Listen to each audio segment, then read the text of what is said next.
Paz a todos. Esta lição apresenta uma visão geral das estratégias gerais de nosso inimigo Satanás. É importante que entendamos a estratégia geral do inimigo em relação a Deus, às nações, aos incrédulos e aos crentes.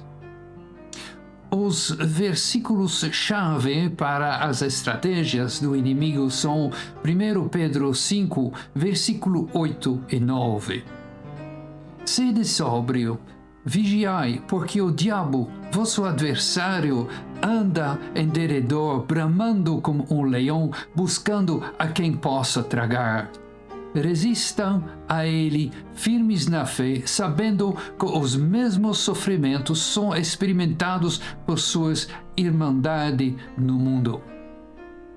O pecado original de Satanás foi querer ser como Deus. Portanto, seu poder e suas atividades atuais são direcionados principalmente contra Deus.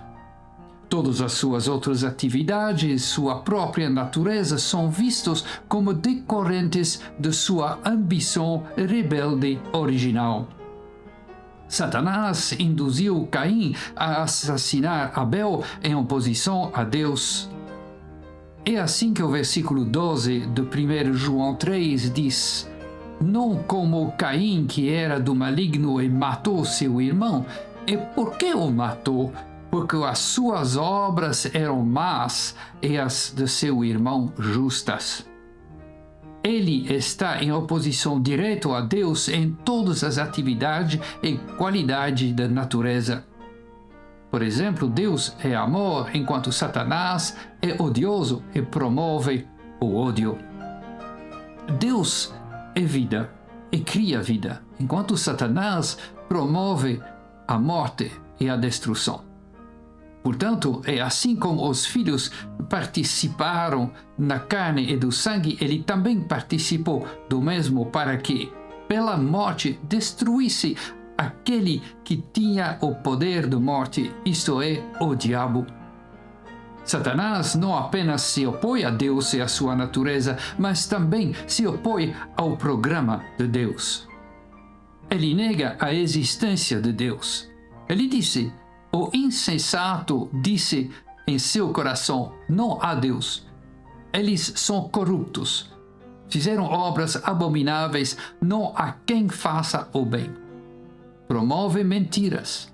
E então se manifestará o iníquo, a quem o Deus consumirá como o sopro de sua boca e destruirá como o resplendor de sua vinda. A vinda do iníquo é segundo a eficácia de Satanás, com todo o poder, sinais e prodígios de mentira e com o engano injusto entre os que perecem, porque não receberam o amor da verdade para se salvarem. É por isso que Deus lhes enviará forte engano para que creiam a mentira. Ele está por trás das falsas religiões, do ocultismo e dos cultos com as suas falsas doutrinas e práticas. O sistema religioso de Satanás resulta em falsos mestres, falsos profetas e falsos cristos. Satanás atingirá o clímax de sua rebelião contra Deus e seus planos durante o período da batalha final. No final, Satanás e suas hostes de poderes demoníacos serão colocadas sob controle do único Deus vivo e verdadeiro. Satanás é chamado de Deus deste mundo, que inclui homens que não são crentes e anjos demoníacos. Ele ofereceu as nações a Jesus durante a tentação de Cristo, e nosso Senhor não contestou a legitimidade da oferta.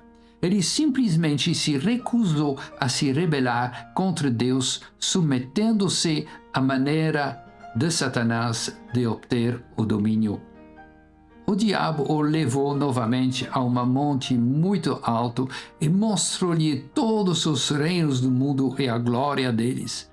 E disse-lhe: tudo isso te darei se, prostrado, me adoras. Então Jesus lhe disse: afasta-se de mim, Satanás, porque está escrito: adorarás o Senhor teu Deus e só Ele servirás. Satanás usa seus demônios para influenciar e enganar as nações, desviando os líderes e o povo de Deus. É por isso que existem ditadores cruéis e sistemas políticos ímpios em muitas nações. Isso também explica as guerras e divisões entre as nações. Satanás influencia especialmente os líderes contra a igreja e o povo escolhido de Deus, Israel. Ele também trabalha por meio dos governos para impedir a propagação do Evangelho. Durante o período da tribulação, Satanás realmente dirigirá os assuntos de um grupo de 10 nações por meio do Anticristo. Após a segunda vinda de Cristo, Satanás será preso por 1000 anos para nunca mais enganar as nações.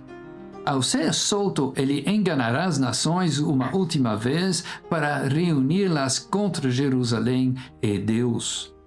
Foi isso que Jesus revelou a João em Apocalipse 20, versículos 7 a 10. E quando se completarem os 1000 anos, Satanás será solto da sua prisão e sairá a enganar as nações que estão nos 4 cantos da terra, Gog e Magog, a fim de ajuntá-las para a batalha, cujo número é como a areia do mar.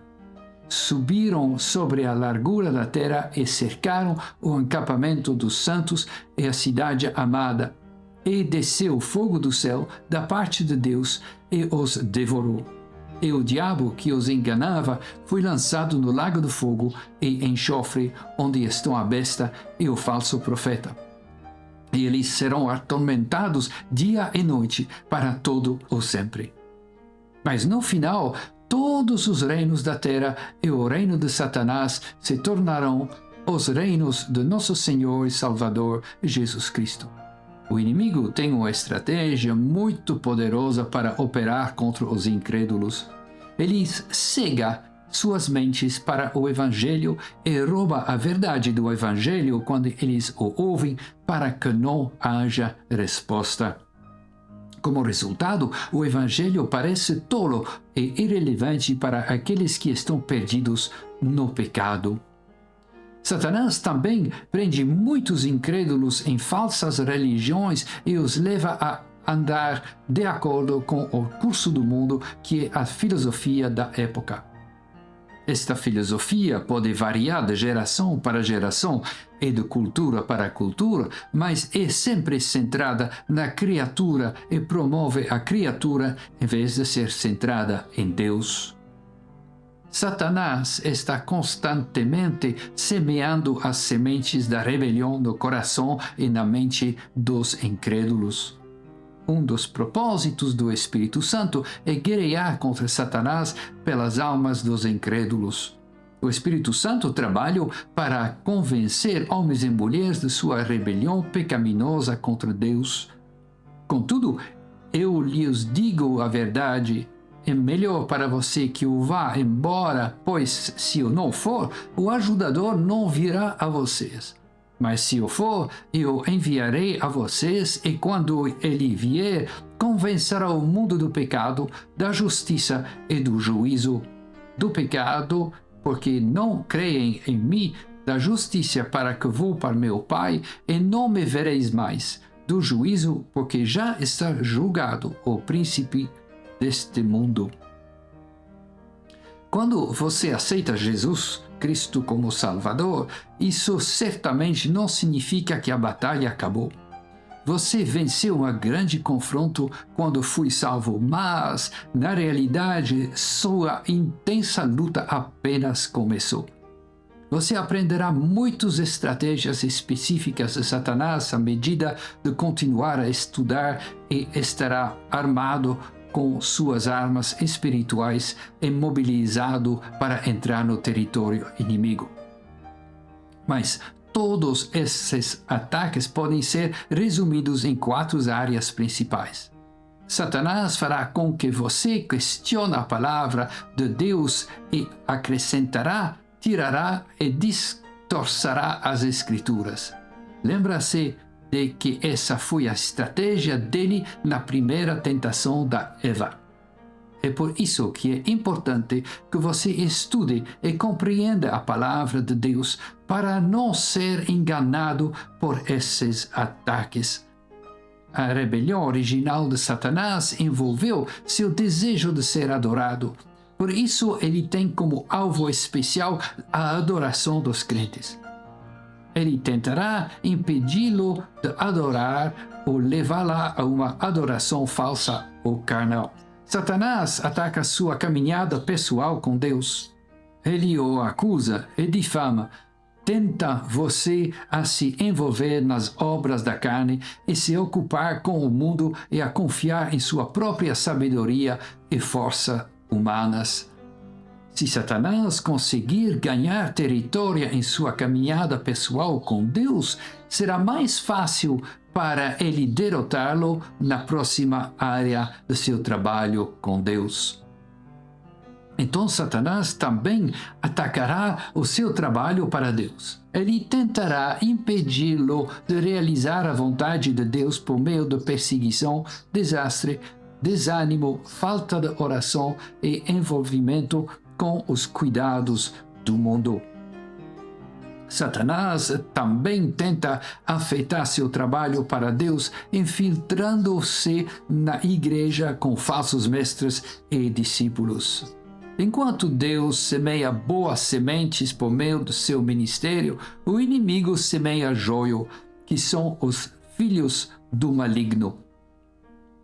Ele promove a divisão dentro do corpo de Cristo, tentando afetar a obra de Deus e os propósitos dele em sua vida e ministério.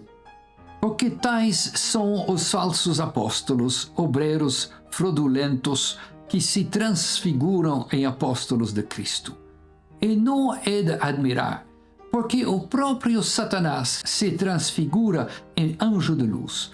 Portanto, não é grande coisa que os seus ministros também se transformarem em ministros da justiça, cujo fim será conforme às suas obras. As estratégias de Satanás são certamente variadas e poderosas, pois ele trabalha contra Deus, as nações, os incrédulos e os crentes. Mas Deus tem um plano de batalha muito maior e mais poderoso do que qualquer esquema do inimigo. É sobre o plano de batalha de Deus que falaremos no próximo capítulo desta série sobre a guerra espiritual. Que Deus abençoe todos vocês. Amém. Se você gostou deste vídeo, inscreva-se, pois isso ajudará a divulgar a palavra de Deus por meio deste canal.